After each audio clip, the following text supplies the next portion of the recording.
कि middle class को दिखाने के लिए उनके बेनिफिट के लिए दिखाया गया है, लेकिन मेरे हिसाब से ये मजाक किया गया है। बताता हूँ कैसे। वो इस तरह से कि दो नंबर्स बहुत हाईलाइट किए जा रहे हैं, एक है 17,500 रुपए और दूसरा है 7,000 करोड़।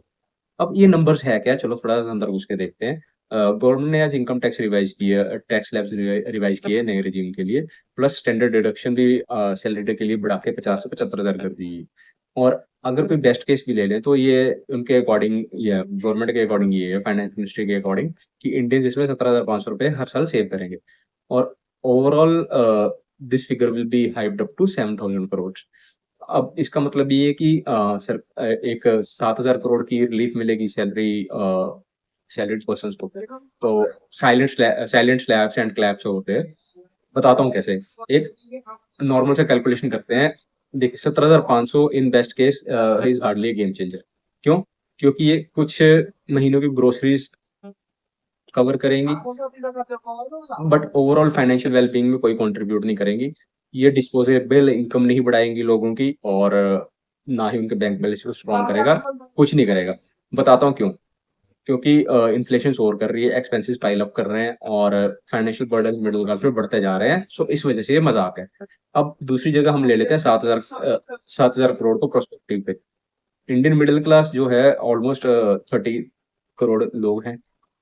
7,000 करोड़ का sacrifice is a drop, just like a drop into the ocean as compare to tax collected. ठीक है। तो मुझे ये बताओ कि गवर्नमेंट अगर फाइनेंशियल मिडिल क्लास का स्ट्रेन कम करने को ही इतना स्ट्रेस कर रही है, तो ऐसे फिगर्स, फेक फिगर्स एक किस्म के क्यों हाईलाइट करेगी, हाईलाइट करने की क्या जरूरत है। अब मुझे ये नहीं समझ में आ रही कि सरकार सरकार एक्चुअल में वो फाइनेंशियल स्ट्रेन लूज करने की कोशिश कर रही है, कम करने की कोशिश कर रही है मिडिल क्लास का, या फिर एक जस्ट टोकन जेस्चर है। मेरा आंसर है कुछ भी नहीं। रीजन बीइंग कि इसका सिर्फ एक ही कारण है, इसको किया क्यों गया कि ये लोग जो नया टैक्स रेजिम है उसको थोड़ा लुक्रेटिव बनाना चाहते थे देन द ओल्डर वन, ताकि ये लोगों की प्रेफर्ड चॉइस बन जाए, और उसके बाद लोग इसी को प्रेफर करना शुरू कर दें, और स्लोली वो पुराने रेजिम को फेज आउट कर दें। तो इन द एंड मैं ये कह सकता हूँ कि गवर्नमेंट ने हालांकि मिडिल क्लास को प्रायोरिटाइज करने का क्लेम किया है, लेकिन उसके एक्शन कुछ और ही कहते हैं। ये एक मिस्ड अपॉर्चुनिटी होगी जो उन्होंने करने की कोशिश करी थी।